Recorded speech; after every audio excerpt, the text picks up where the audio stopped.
Bila malu dicabut oleh kepentingan diri. Hari ini, umat Islam sudah semakin kurang memiliki sifat malu lalu tergamak melakukan pelbagai kemungkaran. Berlaku dalam pelbagai bidang tugas dan pekerjaan merangkumi sebahagian agamawan, ahli politik, penjawat awam dan pekerja swasta. Demikian penegasan yang terdapat dalam isi kandungan khutbah oleh Jabatan Agama Islam Perak, Jaib, Jumaat 6 Mei lalu dengan tajuk Sifat Malu Lambang Ketakwaan dan Integriti Pekerja Mukmin. Khutbah itu juga menyebut tanpa segan silu dan jauh daripada rasa berdosa, segelintir umat Islam bersifat tamak, berperang rakus, sanggup menipu dan berbohong semata-mata untuk merebut kekayaan dan mencari pengaruh serta mengamalkan sifat-sifat yang mementingkan diri sendiri. Khutbah tersebut juga mengingatkan umat Islam bahawa setiap perkataan dan perbuatan akan dicatat oleh malaikat raqib dan atid yang ditugaskan untuk melaporkan segala perbuatan manusia ketika berada di dunia. Dan catatan tersebut akan menjadi rekod yang akan dibentangkan di hadapan Allah Azza wa Jalla pada hari kebangkitan dan pengadilan di padang mahsyar. Ketika itu tidak ada sesiapa yang boleh berperanan sebagai peguam bela yang boleh bermain kata-kata memanipulasikan antara kebenaran dan kepalsuan. Dalam mencerahkan hubungan antara malu, kebenaran dan kepalsuan ini, jom kita rentas kenyataan Presiden PAS Tan Sri Abdul Hadi Awang dalam tulisannya bertajuk Tolak Pemimpin Berbohong dan Menipu yang turut disiarkan di Harakah Daily pada 22 Disember. Dalam tulisannya, beliau menegaskan DAP menjadi abang besar selepasnya PKR, keadilan dan diciptakan parti bernama Amanah, diikuti pula oleh kumpulan-kumpulan kecil NGO Islam dan bukan Islam yang mendukungnya. Ketika mukadimah kempennya lagi sudah menunjukkan dengan penuh bersemangat akan menurunkan harga petroleum dalam tempoh masa 24 jam, tol akan dihapuskan, hutang PTPTN akan diselesaikan secepat kilat, maka menanglah PH dengan gelombang tsunami pilihan raya umum ke-14 kerana janji-janji tersebut. Dalam tulisannya, Abdul Hadi turut memetik sabda Rasulullah SAW yang terjemahannya berbunyi begini, tanda-tanda munafik itu ada 3. Apabila bercakap dia berbohong dan apabila berjanji tidak ditunaikan dan apabila diberikan amanah pula dikhianatinya. Riwayat Al-Bukhari dan Muslim. Adakah Pakatan Harapan memenuhi ciri-ciri munafik seperti yang disebut oleh hadis tersebut? Dalam Pakatan Harapan tiada konsep abang besar, lebih-lebih lagi yang berjenama DAP. Buktinya, walaupun memiliki kerusi terbanyak, DAP tidak menuntut untuk menjadi Perdana Menteri Malaysia.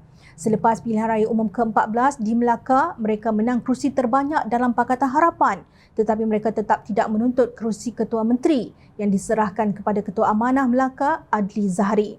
Baru-baru ini PH dan UMNO BN membentuk kerajaan perpaduan di Perak. DAP yang mendapat kerusi terbanyak berbesar hati menerima Ketua Perhubungan UMNO Perak yang juga Ahli Dewan Undangan Negeri Kota Tampan, Datuk Seri Saarani Muhammad merajui kerajaan di negeri berkenaan sebagai Menteri Besar.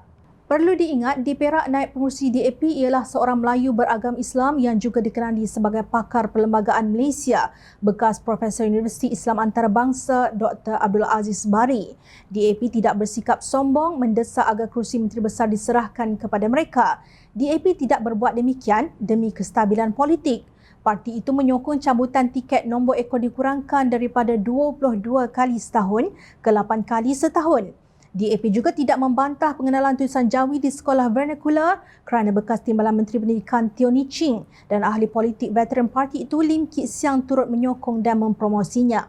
Yang amat kuat membantah ialah parti MCA dan gerakan yang kononnya tak ekstrim mengikut pandangan pimpinan PAS dan yang menentang hukum Islam sehingga membawa hudud Kerajaan Kelantan ke Mahkamah Persekutuan ialah gerakan yang kini menjadi sekutu PAS dalam Perikatan Nasional.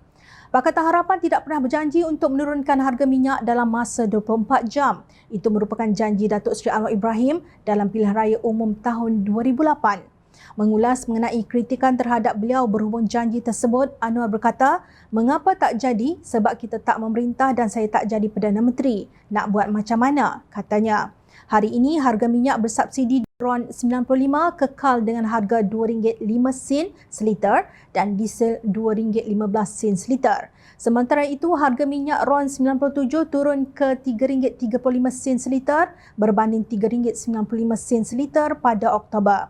Isu yang disebut oleh Abdul Hadi itu sebenarnya sudah dijelaskan oleh Naib Presiden Amanah Adli Zahari pada 14 Oktober lalu.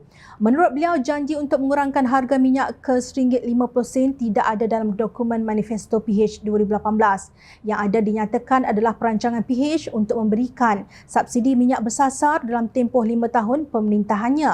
Selain itu, janji untuk menghapuskan hutang PT-PTN juga tidak ada dalam dokumen manifesto yang sama.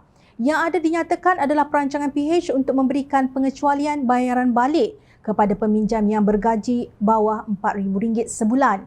Akhir sekali, tidak ada janji untuk menghapuskan tol dalam masa 22 bulan dalam dokumen Manifesto PH 2018. Kata Adli, yang ada dinyatakan adalah perancangan PH untuk menghapuskan tol secara berperingkat-peringkat melalui runding semula dengan pihak konsesi. Perlu diingat, dalam masa setahun PH telah pun berjaya mengurangkan kadar bayaran tol sebanyak 18% dan pengurangan ini masih dapat dirasai rakyat sehingga kini. Apabila kita berhujah, kita perlulah memberikan fakta yang betul kerana kita tidak mahu apa yang baik nampak jahat. Apa yang jahat nampak baik di mata rakyat. Kesannya amat buruk pada negara. Tegas Adli yang kini menyandang jawatan sebagai Timbalan Menteri Pertahanan dalam Kerajaan Perpaduan.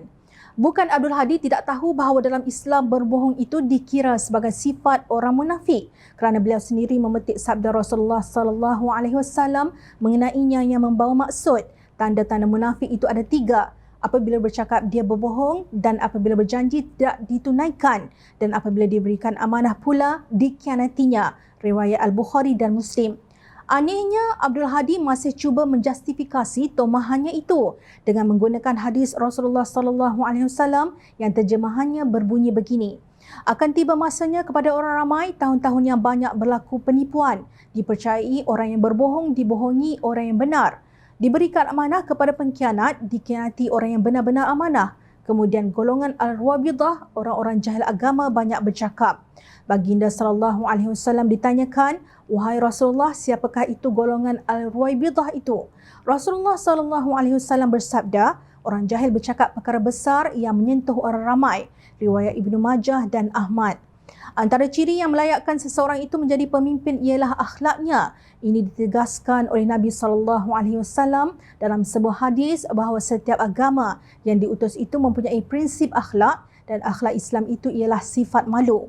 Malu dan iman sentiasa bersama. Apabila salah satunya dicabut, maka hilanglah yang lainnya. Hadis riwayat Al-Hakim. Siapakah yang bercakap besar tetapi tidak buat kerja apabila diberi amanah?